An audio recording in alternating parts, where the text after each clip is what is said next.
Bonsoir à tous et bienvenue à cette session d'information. Mesdames, Messieurs, voici les titres de l'actualité de ce samedi 8 avril. Les ministres de défense de différents pays de la communauté d'Afrique de l'Est devraient se rencontrer en RDC pour évaluer la situation sécuritaire au pays. Et puis, en dehors de nos frontières, à République de Congo-Brazzaville, un jeune ingénieur a mis en place une automobile. Le véhicule Made in Congo a été exposé à l'Agence nationale de l'artisanat de Brazzaville. Bonsoir à tous. D'abord, cette triste nouvelle, au moins 20 civils ont été tués à la machette dans une nouvelle attaque attribuée aux terroristes de ZADF à Moussandaba, village situé au sud-ouest de la cité d'Oicha. Nous sommes en territoire de Beni, c'est dans la province du Nord Kivu. Et puis, je le disais en titre, le vice-premier ministre en charge de la défense, Jean-Pierre Bemba, a annoncé au gouvernement que la RDC a sollicité et obtenu la tenue d'une réunion extraordinaire des ministres de la Défense des pays membres de la communauté d'Afrique de l'Est à Goma. Objectif, statuer sur l'évolution de la situation sur terrain, clarifier certains malentendus et critiques dans le but de redorer l'image de la force régionale et repréciser son mandat. Suivez. La ville de Goma va abriter dans les prochains jours la réunion extraordinaire des ministres de la Défense des pays membres de la communauté des États d'Afrique de l'Est.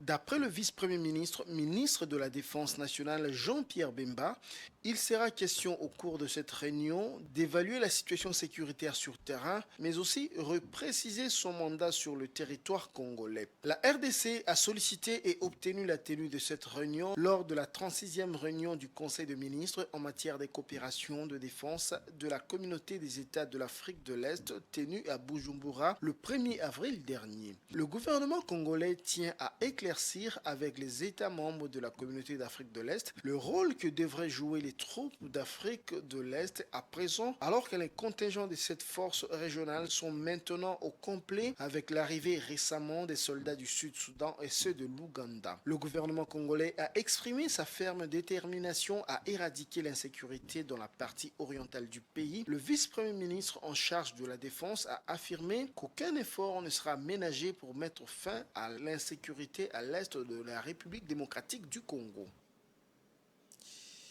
Ces Congolais ont été condamnés à la prison à perpétuité à Kinshasa pour l'assassinat en février 2021 de l'ambassadeur de l'Italie en RDC à l'issue d'un procès devant la justice militaire. La défense a déjà annoncé qu'elle fera appel. L'ambassadeur Luc Atanasio avait été tué en compagnie de son garde du corps et de son chauffeur congolais. Suivez.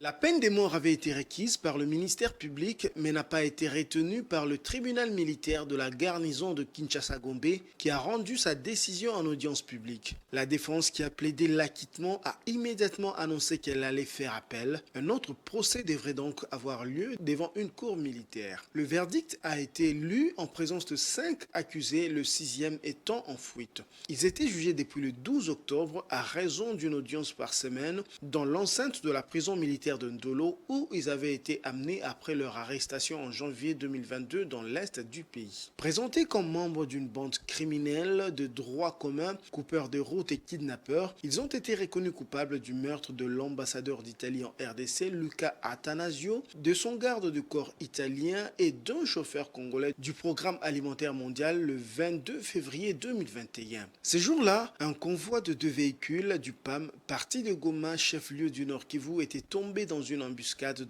à une vingtaine de kilomètres de la ville, au bord du parc national de Virunga. Réputé pour ses gorilles, le parc est aussi connu pour être un repère des groupes armés dans une région en proie à la violence depuis près de 30 ans. Selon les récits qui étaient faits à l'audience, le convoi a été coupé en deux, le véhicule dans lequel se trouvait l'ambassadeur a été mobilisé et les assaillants tiraient sur les chauffeurs dont le corps était abandonné au bord de la route. Les autres occupants du véhicule étaient pris en otage et conduits en brousse.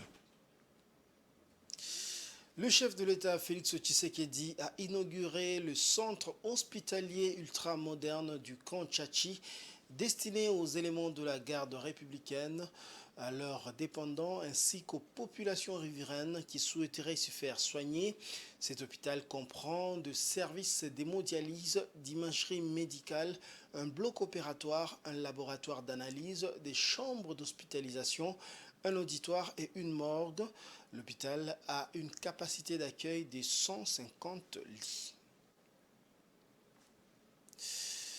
Dans son intervention lors de la 93e réunion du Conseil des ministres, le ministre des Finances Nicolas Kazadi a présenté la situation des dépenses publiques exécutées au cours du mois de mars de l'année en cours. Outre les rémunérations, le gouvernement a doté la Commission électorale nationale indépendante d'un montant à hauteur de 30 millions de dollars pour l'organisation des élections générales au titre de sa dotation pour l'année en 2023. Enoch Issei. En ce qui concerne les dépenses publiques, au mois de mars 2023, elles se sont chiffrées à 1381 milliards de francs congolais, dont 46%, soit 631 milliards, ont été affectés aux rémunérations. Ceci est dû notamment au paiement au cours de ce mois du solde des rémunérations du mois de février 2023 et une bonne partie du mois de mars. Pour le ministre des Finances, près de 250 milliards de salaires ont été reportés pour être payés en avril 2023. Au cours du mois de mars, 30 millions de dollars ont été mis à la disposition de la Commission électorale nationale indépendante au titre d'acompte à sa première dotation de l'année 2023. Une seconde mise à disposition des 30 millions vient d'être ordonnancée en ce début du mois d'avril.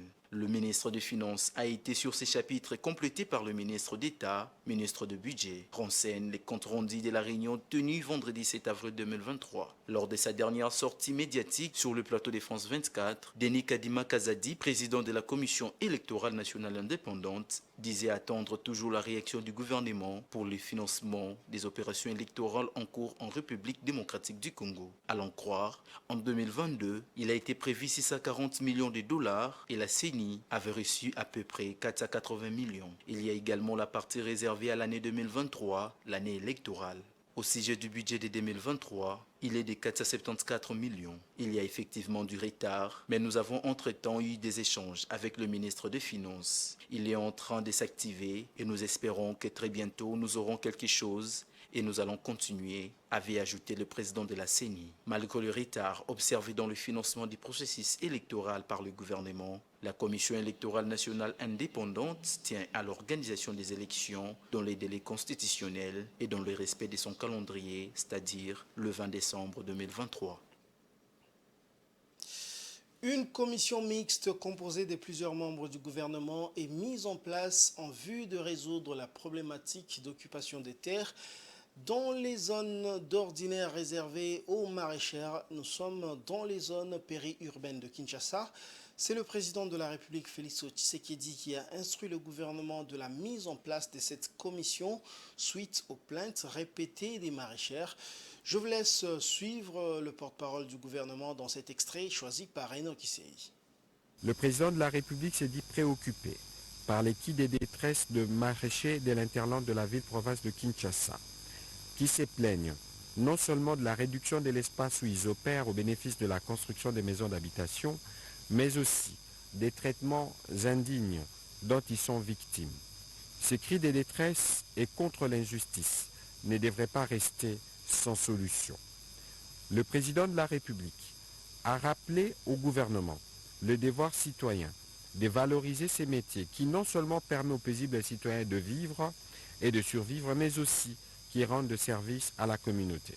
C'est ainsi qu'il a chargé le vice-premier ministre des Infrastructures, Sécurité et Affaires coutumières, de mettre en place une commission en collaboration avec le cabinet du président de la République, avec l'appui du ministère de la Défense nationale, qui comprendra les ministères de l'Urbanisme et Habitat, Affaires foncières, Agriculture, Développement rural, Pêche et élevage, ainsi que le gouverneur de la ville-province de Kinshasa, en vue de proposer des pistes et des solutions idoines pour répondre à ces revendications du reste fondées, et c'est dans un délai relativement court.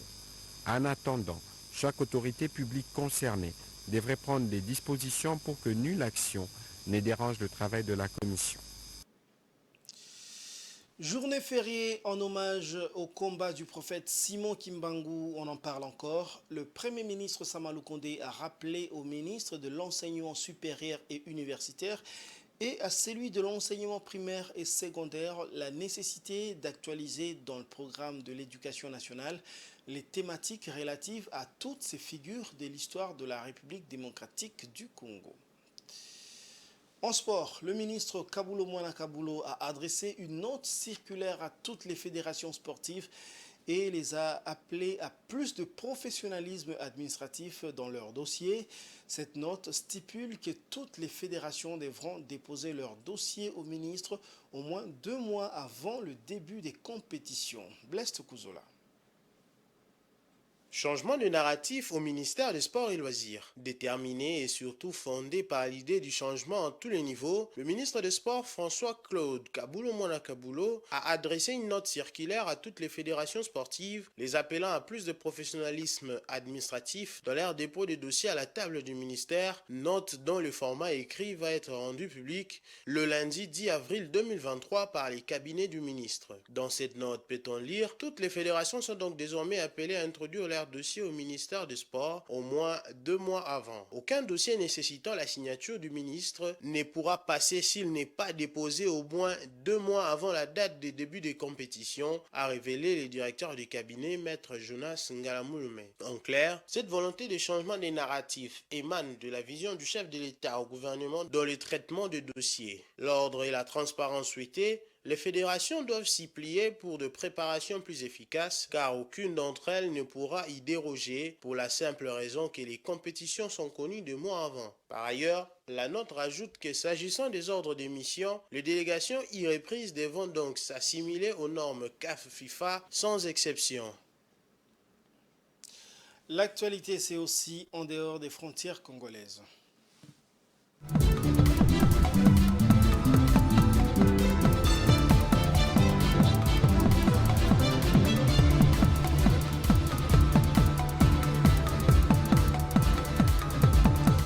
Je l'avais annoncé en titre, au Congo-Brazzaville, un jeune ingénieur a mis en place une automobile.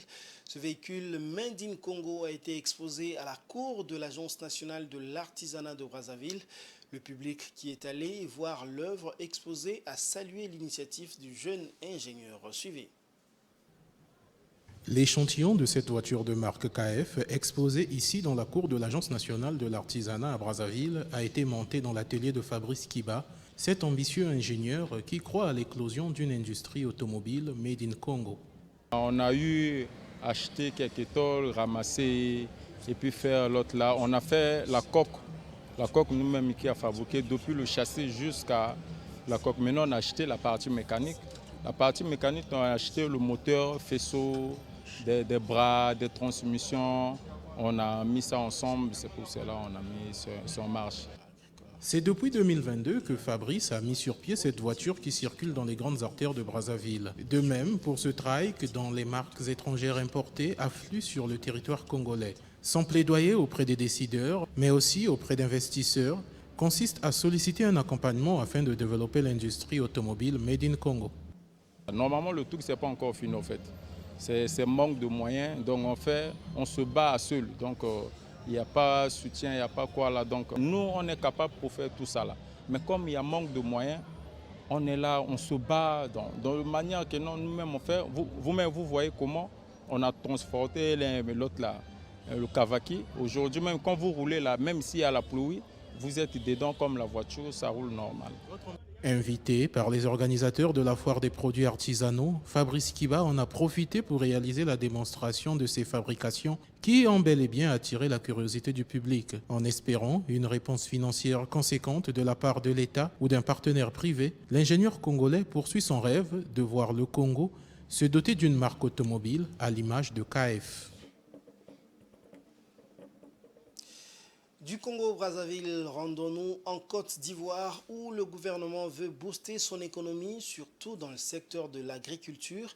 Le ministre des tutelles a lancé un projet dénommé Facilité d'appui aux entreprises pour des chaînes de valeur agricoles résilientes. L'idéal, c'est d'améliorer la productivité du secteur privé et favoriser les conditions de vie des petits producteurs. C'est un reportage de nos confrères d'Africa 24. En Côte d'Ivoire, le ministre de l'Agriculture a procédé le 5 avril 2023 à Abidjan au lancement du projet intitulé « Facilité d'appui aux entreprises pour des chaînes de valeur agricoles résilientes », conjointement financé par l'État ivoirien, l'Union européenne, l'Organisation des États d'Afrique, des Caraïbes et du Pacifique et le gouvernement allemand. Le projet devrait permettre d'améliorer la productivité du secteur privé, les recettes fiscales de l'État ivoirien, ainsi que les conditions de vie des petits producteurs, ceci tout en tenant compte des questions environnementales.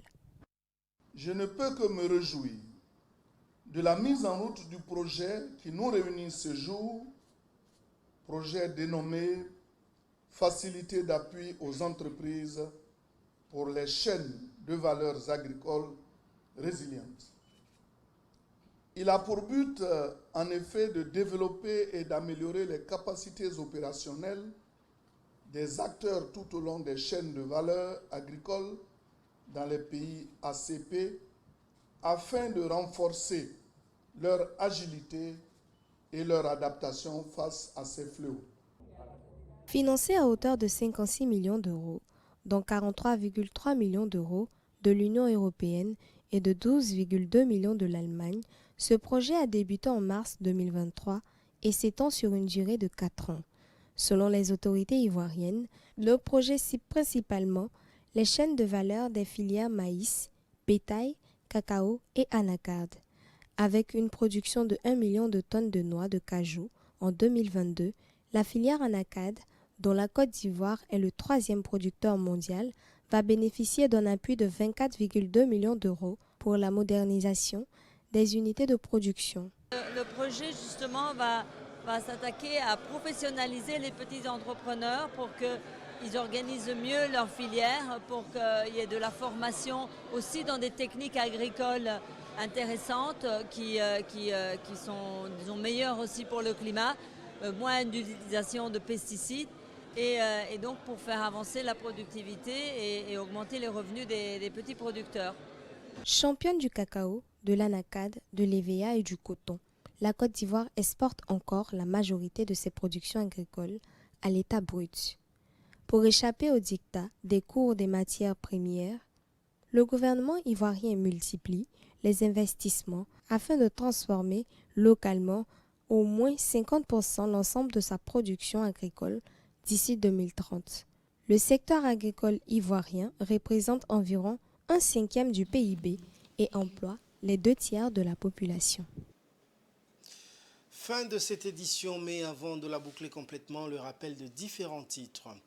Le vice-premier ministre en charge de la Défense, Jean-Pierre Bemba Gombo, a annoncé que les ministres des Défenses de différents pays de la communauté d'Afrique de l'Est se rencontreront à RDC. Objectif, évaluer la situation sécuritaire au pays.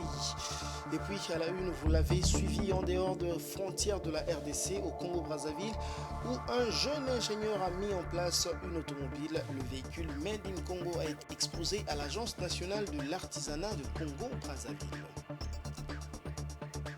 C'est la fin de cette édition. Merci de l'avoir suivi et bonne suite de programmes sur Géopolis Télévision.